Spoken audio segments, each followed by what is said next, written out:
Bonjour les amis, j'espère que vous allez bien. Pour ceux qui voient mes vidéos pour la première fois, vous êtes les bienvenus. Alors comme je vous ai promis les enfants dans la dernière vidéo des additions avec retenue, aujourd'hui je vais vous expliquer comment calculer une soustraction posée avec échange.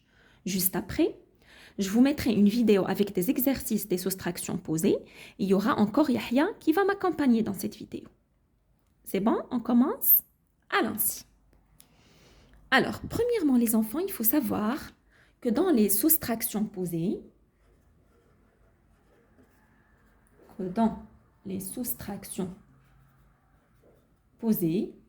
il y a les soustractions posées sans échange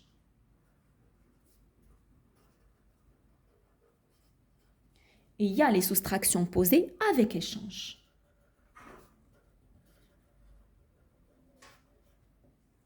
Alors, pour les soustractions posées avec échange, en CE1, vous allez voir les soustractions posées avec un et deux échanges. Avec un échange et deux échanges. D'accord? En CE2, vous allez voir les soustractions posées avec un, deux et trois échanges. Pourquoi? Parce qu'en CE2, vous allez voir toutes les additions et les soustractions posées des nombres à 4 chiffres. Ça, bien sûr, c'est selon la méthode Singapour. Alors, quand vous remarquez les enfants, à chaque fois que je fais une vidéo, j'essaye de vous résumer la leçon, comme ça vous vous situez par rapport à tous les cas qui se posent dans chaque nouvelle notion. Alors, tout d'abord les enfants, je préfère commencer par un petit rappel des soustractions posées sans échange. D'accord? Alors, premier cas, pose et calcul.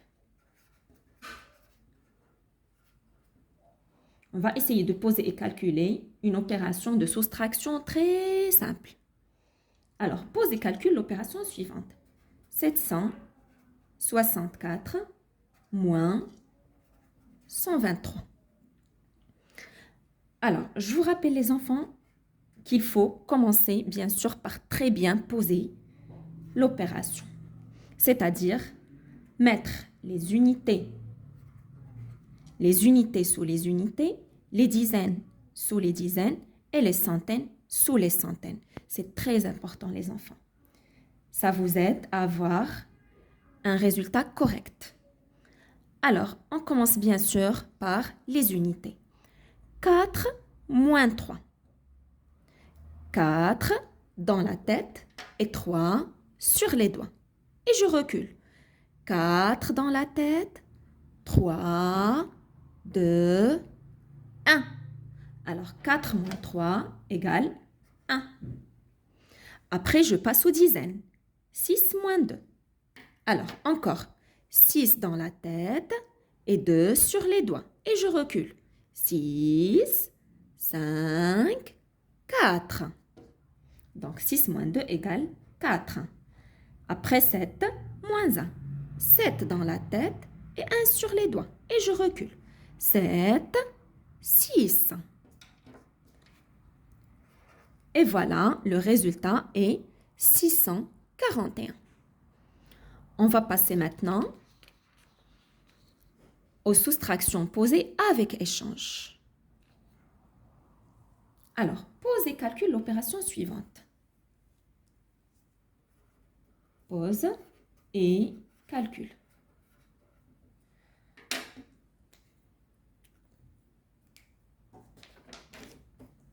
Alors, 874 moins 246.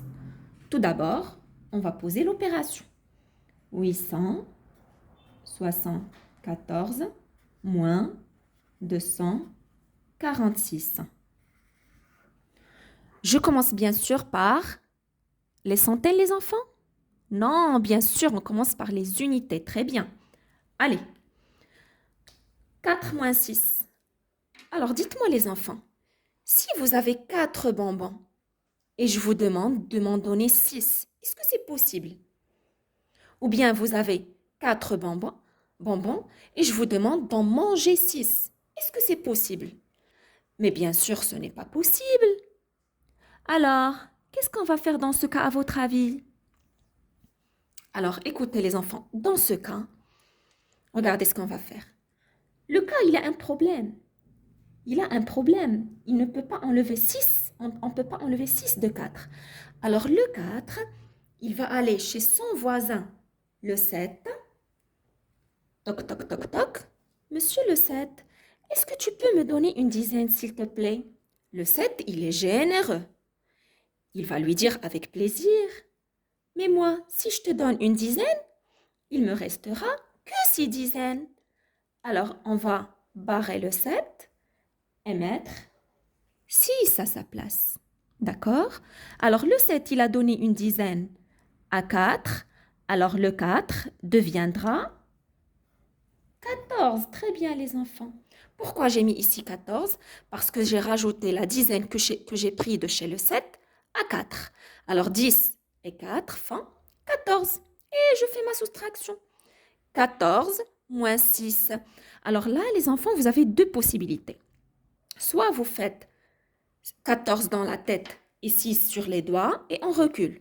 14 dans la tête, 13, 12, 11, 10, 9, 8. Donc, ça fait 8. Sinon, je dis 6 et je compte combien je dois rajouter de doigts pour obtenir 14. Allons-y, essayons aussi cette méthode. Alors, je dis 6 et je compte combien dois-je rajouter de doigts pour obtenir 14. Alors, 6, 7, 8, 9, 10, 11, 12, 13, 14. Alors, j'ai rajouté combien de doigts, les enfants? 8. Donc, ça donne le même résultat. Là, je vous ai donné deux possibilités ou bien deux astuces pour calculer des soustractions. À vous de choisir la méthode qui vous convient le plus. D'accord? Alors, après les unités, je passe aux dizaines. 6 moins 4, est-ce que c'est possible? Ben oui, bien sûr que c'est possible. Tu as 6 bonbons, je te demande d'en manger 4. Tu as mangé 4, alors il va te rester combien? Bravo, c'est 2. Après, je passe aux centaines. 8 moins 2 égale 6. Et voilà, j'ai trouvé mon résultat. Alors là, les enfants, comment j'ai pu résoudre cette opération? En faisant un échange entre les unités et les dizaines. Un échange. C'est pour cela qu'on l'appelle une soustraction posée avec un seul échange. Donc, je vais mettre ici un échange. Alors, allons voir un autre cas. Pose et calcule l'opération suivante. 723 moins 266. On va la poser ensemble, les enfants. 723 moins 266. Faites attention, les enfants, dans les soustractions posées avec échange ou bien les additions posées avec retenue, il est très important de laisser de l'espace entre les chiffres. D'accord? Et même avant l'opération, avant de poser l'opération. Pourquoi? Comme ça, on aura assez d'espace pour faire les échanges. Allons, les enfants, allons-y. Commençons par les unités. 3 moins 6, est-ce que c'est possible? Tu as 3 bonbons, je te demande de m'en donner 6. Est-ce que c'est possible? Mais ce n'est pas possible. Alors, le 3, qu'est-ce qu'il va faire? Allez-y, les enfants, même histoire. Le 3, il part chez le 2, c'est son voisin. Il va lui dire, toc, toc, toc, monsieur le 2, tu peux me donner une dizaine, s'il te plaît? Le 2, il est généreux, il va lui dire avec plaisir. Mais moi, il me restera que une dizaine. Je barre le 2, je mets un 1. Et le 3 qui devient, si je rajoute 10 à 3, ça me fait 13. Et voilà mon premier échange. Et je compte 13 moins 6. Alors, je dis 6 et je vais voir combien, je vais compter combien de doigts je dois rajouter pour obtenir 13. Allez, allons-y les enfants. 6, 7, 8, 9, 10, 11, 12, 13. Donc, j'ai rajouté 7 doigts. Voilà. Après, je passe aux dizaines. Oh là là, apparemment, j'ai un deuxième problème ici. 1 moins 6. Est-ce que c'est possible? Tu as un seul bonbon et je te demande de m'en donner 6. Mais bien sûr que ce n'est pas possible. Alors, la même histoire qui se répète les enfants. Le 1, il va toquer la porte de son voisin. Il va lui dire « Au secours, mon voisin !»« Mon voisin, le 7, tu peux me donner une centaine, s'il te plaît ?» Le 7, il est généreux. Il va lui dire avec plaisir. Mais moi, il va me rester que 6 centaines. Donc, je barre le 7 et je mets 6. Et la centaine que j'ai prise de chez le 7, je vais la convertir en dizaines. Alors, une centaine, elle contient combien de dizaines, les enfants? Bravo, elle contient 10 dizaines.